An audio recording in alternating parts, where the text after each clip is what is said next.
Welcome to Brave Healer Productions. It's time to experience what's possible.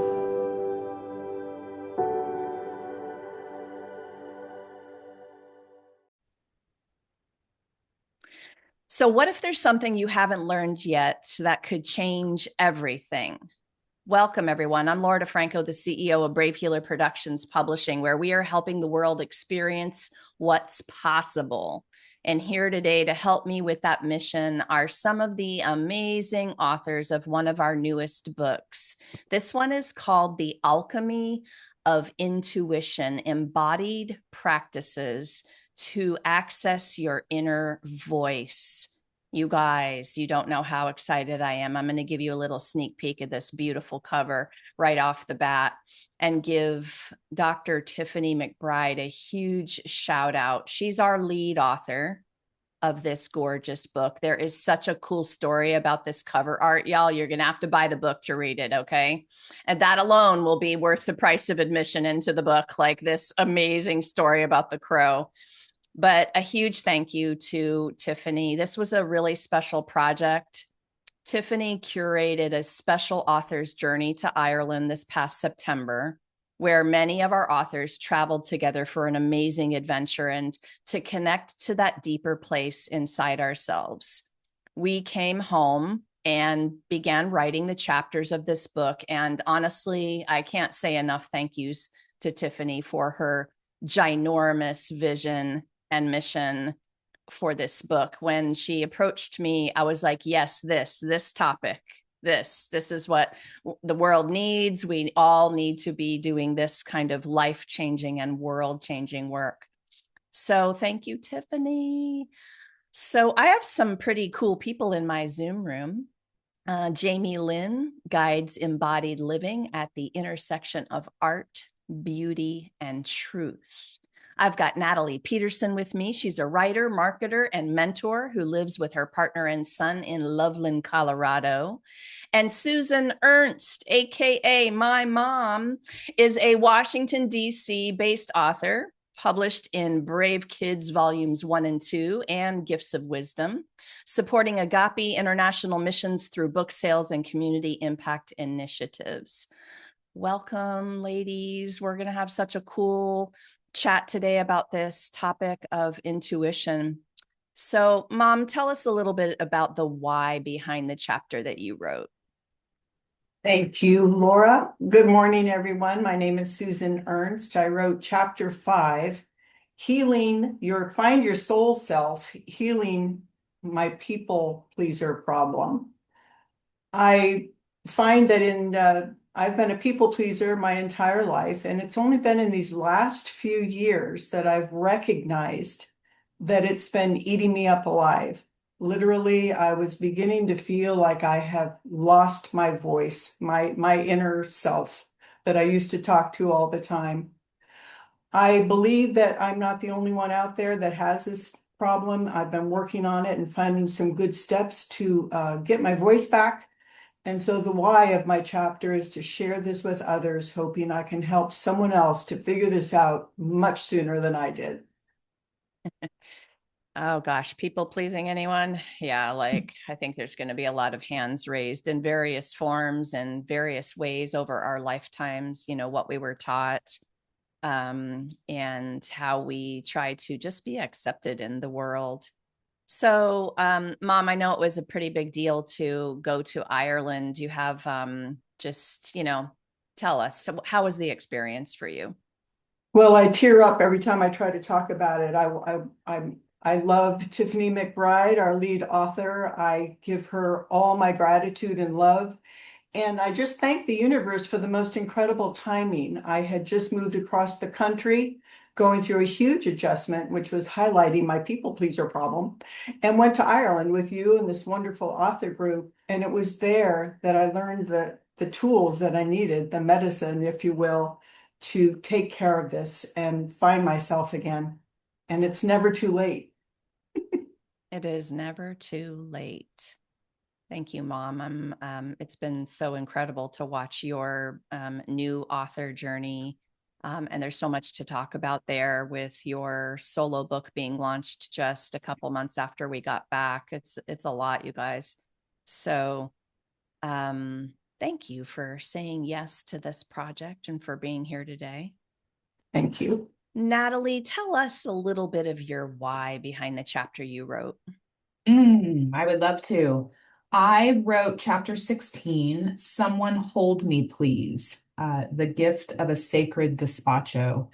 And if I had to round up my why, it is that, writing has become a way, it always has been, but in the most recent year, 3 or 4 years, it's become a way for me to process really deep emotions and to put into words feelings that I can't quite put my finger on.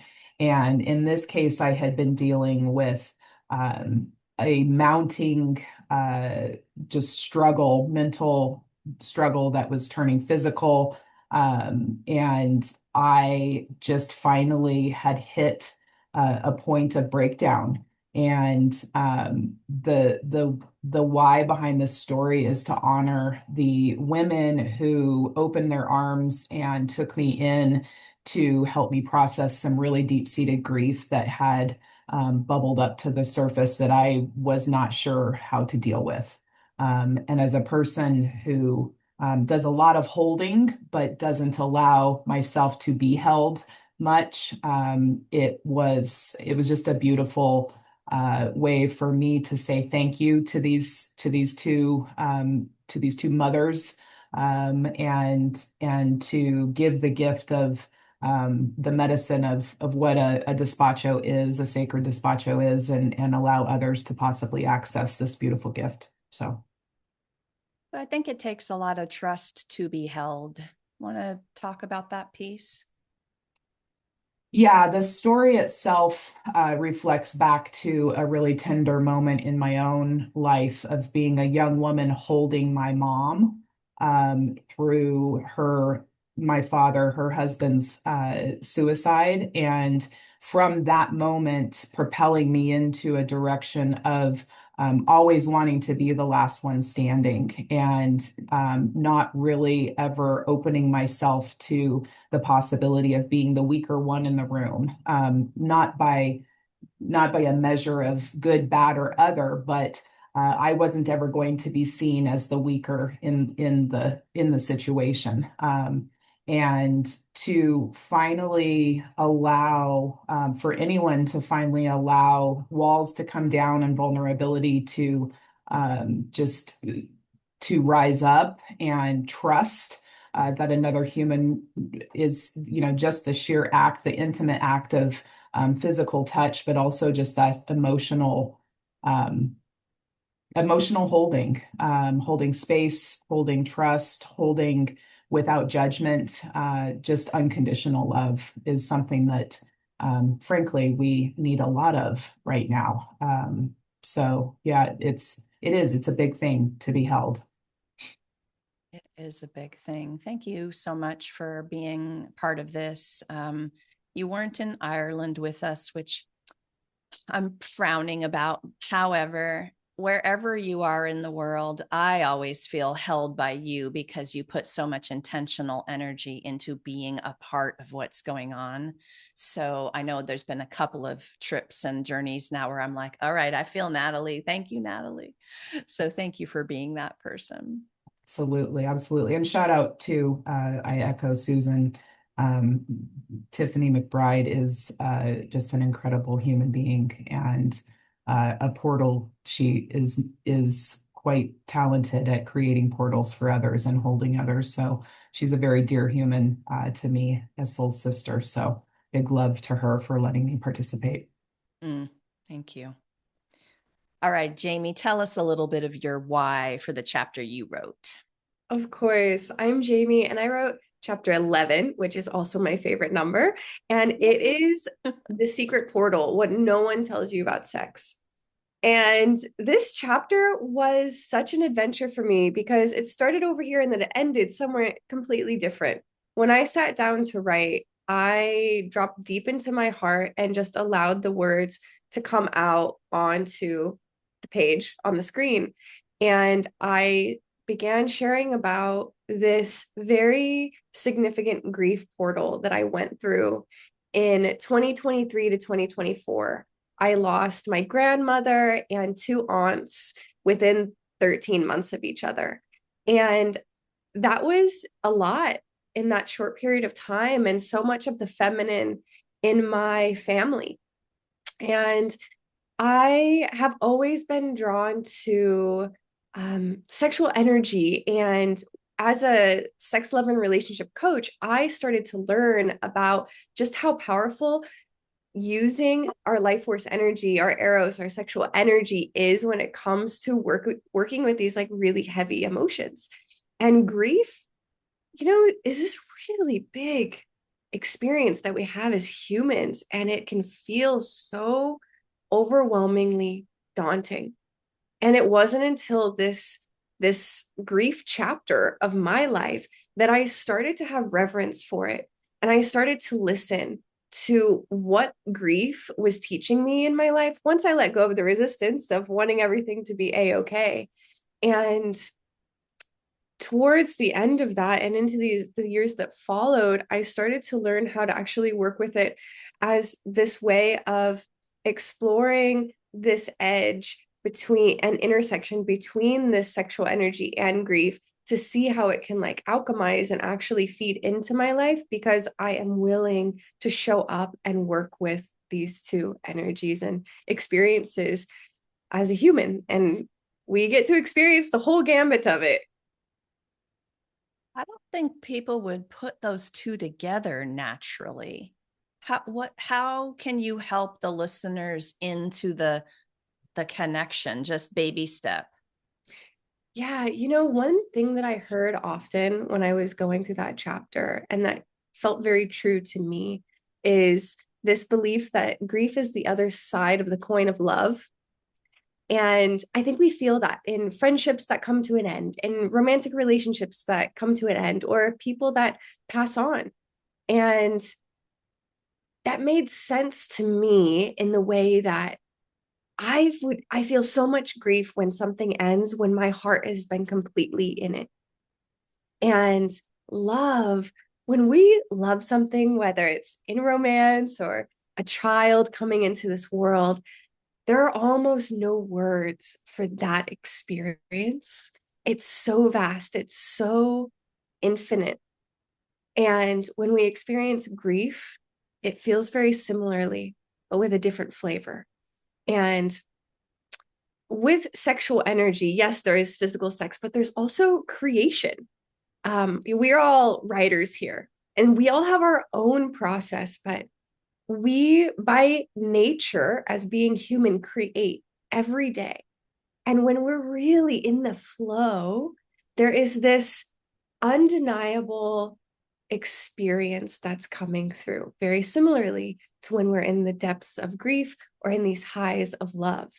And so when we can just kind of sit back and be the witness as to what we're experiencing, sometimes for me, I felt that it's easier to start to kind of piece these things together, because I've removed my very visceral experience from it and started to get curious. Perfect. I love it. I'm just like, I'm going to get whiplash nodding if I'm not careful.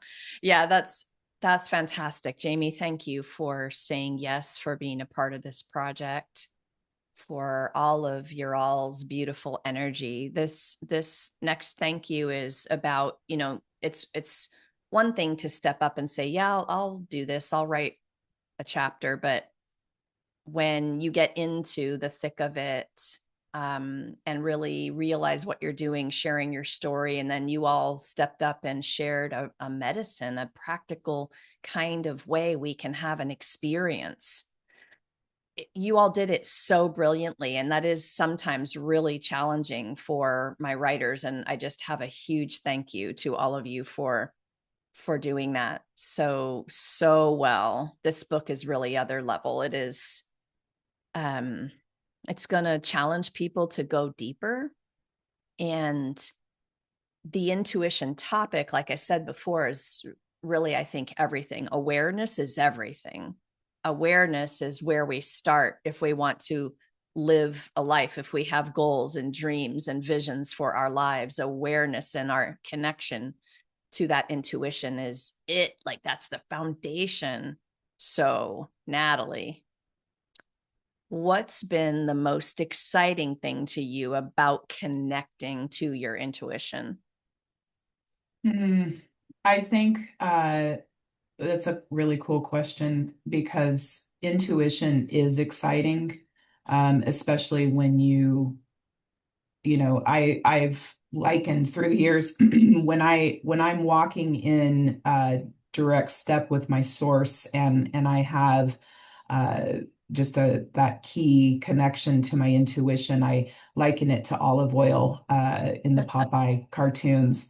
And she's in the construction zone, and she's chasing Sweet Pea, and the I-beams are dropping and coming up and down, and the baby is running off the end, and it looks like the baby's going to drop off into nothing, but the I-beam catches the baby, right? And it's this intuition being this where you're stepping, and you know that that source and answers and direction are coming to meet you, and it's in real time trust that's exciting.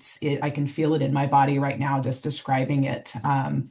And even in a time listening to to Jamie describe all of her own process, it's knowing when to trust yourself to take that next step, even if you are unsure. And the process for me finding solace and relief in other humans' arms was me trusting. I didn't know what I needed, but I knew I needed finally to be held, and that the answers are going to be there. And almost coupling my own, not almost, I literally went there to couple my own intuition of taking steps towards with mother's intuition, that they would know what to do with me. And so it is a surrounding of source, if you will, what intuition becomes. And you're right, it's exciting, it's visceral, it's a beautiful thing. Thank you for kicking that question off so brilliantly. You might have aged yourself by talking about Popeye. I think Jamie's like, what is that? I don't know. I just love that. You gave me such a flashback just now to the Popeye cartoons. Oh my gosh. That was one of my favorites. Okay. So, Jamie, you can admit or not to knowing who Popeye is, but tell me your answer. What's been the most exciting thing to you about connecting to your intuition? Full disclosure, I'm right on the fence with Popeye, because I know Popeye, but I don't have my own personal experience of watching it. But when you were talking about the I-beams, I felt in my body, I'm like, oh my gosh, yes, that's exactly what it's like. And I love what you said, Natalie, about the olive oil, because when I dropped into my body, I'm like, what does this feel like? And it's this like fluid motion that like my essence moves in when my intuition is here and locked in.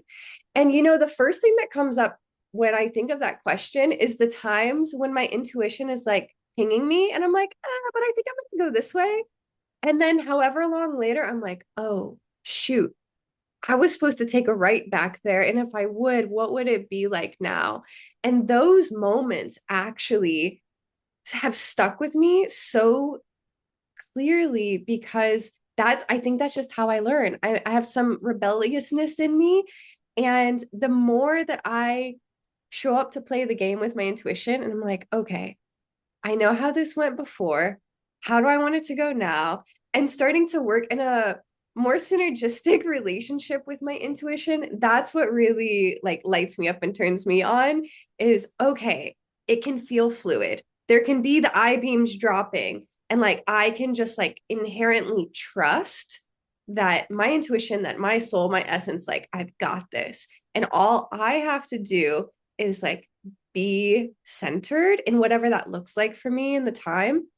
And that becomes really exciting to me because then I feel like I am painting my life. I am this co-creator of my life. And that's what feels really exciting to me. And sometimes we get it wrong or we're too caught up in, whatever's going on in life, but that's okay. That's part of it. Yes. I love listening to you gals talk about this.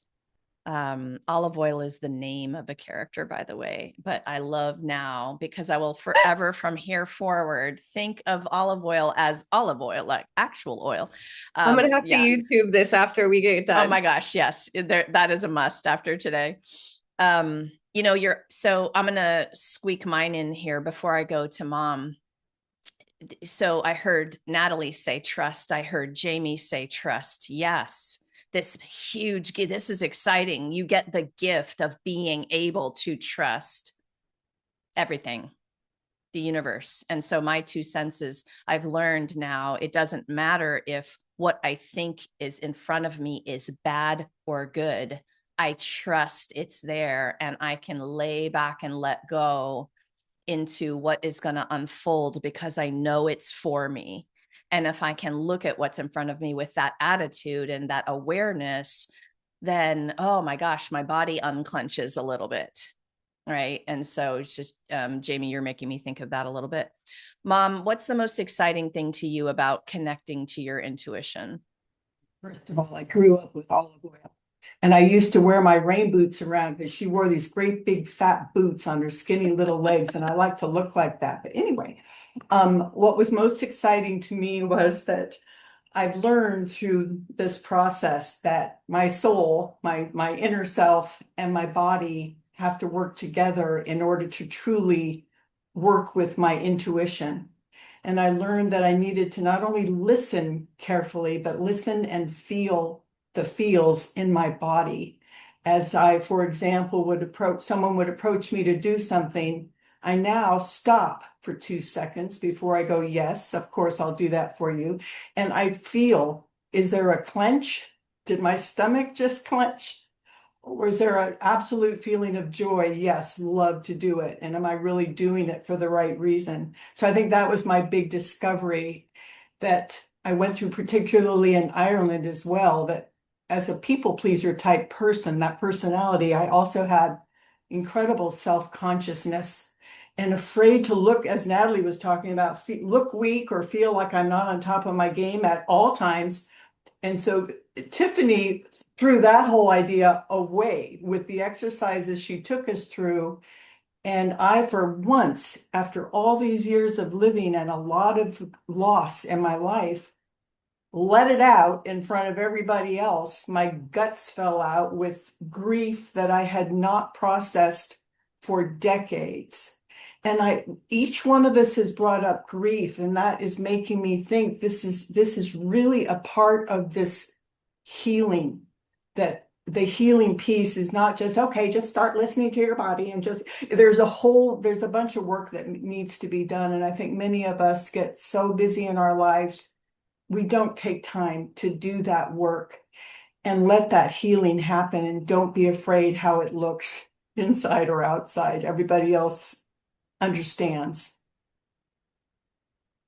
I mean, the key to everything is your body awareness and being able to feel. And that will be, another 3-hour conversation. I mean, that's the thing, is listening. Like, are you paying attention? So I love that you're talking about that so much. I want to give all of you a chance to give our listeners a little golden nugget about the medicine that you shared. Jamie, what's the most important thing you want everybody to know about what no one tells you about sex? I think without knowing it, Susan, you may have just tapped into it because you're talking about this grief that we hold on to, sometimes our entire lives without acknowledging it. And it just starts there. It starts by acknowledging that we have these big experiences that are stored in our body. And, I don't think anyone knows, or very few people know, that sex is really this tool that we have within us every day, wherever we are, to help us to meet these really big emotions that live in our body.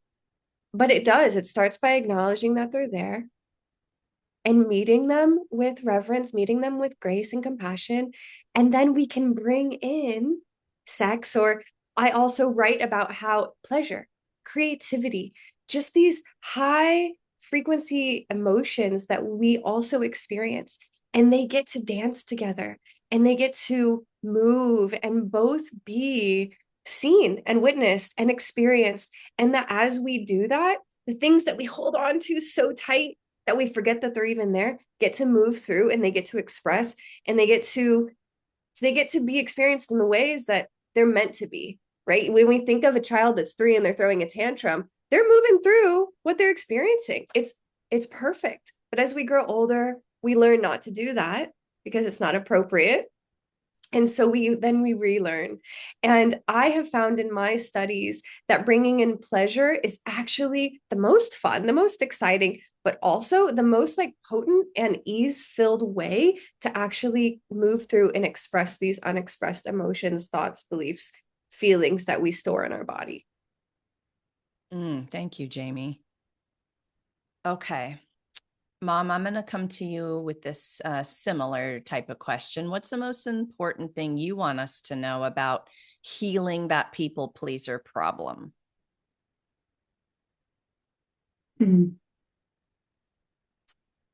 I think what I'm learning now, and that's probably what I want people to know, is don't wait till you're almost 80. Get this one figured out a little bit earlier in your life, is that I was raised to kind of, be quiet, not really express a lot of emotion, be good, do it right, be polite, blah, blah, blah, blah, blah. I've learned as I've gotten older, or just recently, you don't have to be that way anymore. You can actually be your true self. And I'm remembering myself, that kid that did watch Olive Oil and Popeye, and that kid that ran around like an idiot. And I like that little kid that I used to be. And I'm learning it's okay to still be that soul self, to find that me in me that makes me happy and gives me joy.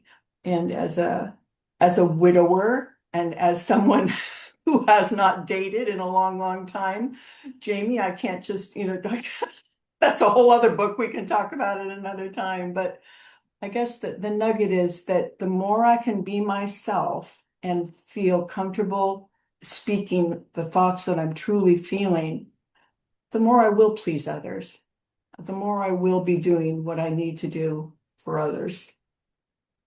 As long as I'm doing it for something that's also making me feel right inside as well. Yes, exactly. Really, really important. All right, Natalie, for you, what's the most important thing you want us to know about that gift of a sacred despacho? You might have to tell people what that is as well, real quick. Yeah, absolutely. The word despacho is Spanish. It's literally dispatch or offering, and its roots are it comes from the Andean spiritual traditions of Peru, and it is an act of creating a gift for the ancestors, and the allowing of this gift to be carried away and up and out and in and alchemized into peace, if you will. And I think what I would want everyone to know is what I know, what I realized through this act of the sacred despacho that was brought forth to me as a gift in the moment. I didn't go into a group setting or sign up for a class to learn how to do this. This came from an experience, this live experience where these two mothers, grandmothers, brought forth their own intuition. And after querying me and asking me, have you meditated? Have you have you done breath work? What have you done for yourself? They intimated that I needed this gift. And they set about bringing this gift to life in front of me and called upon ancestors. I found my mom in the room. I found my grandmother, and it became a gift. So I would say the most important thing about the gift of a sacred despacho and any type of medicine is to allow these things to come up organically and to open your mind to the possibility that there is healing in front of you, and it may not be obvious. It may not be something that you've ever tried before, but it very readily could become a portal to relief and to love. So, yes. So many chapters in this book could be your portal, listeners. Natalie Peterson, Susan Ernst, Jamie Lynn, thank you so much for what you do in the world. Thank you for being here to share it with everyone today. Thank you for sharing your beautiful stories in medicine in this book. I want everyone to know that this is way more than a book. This is an incredibly generous community, and they're ready to carry on the conversation from today, or give you that support, help you on the next step of your journey. So come on down into the show notes. I have all of our authors hooked up with their links and ways to connect. We hope that you hop over to Amazon today to grab your beautiful copy of this book. The link is below. And lastly, today, everyone, remember, your words change the world when you're brave enough to share them. So it is time to be brave. See you next time, everyone.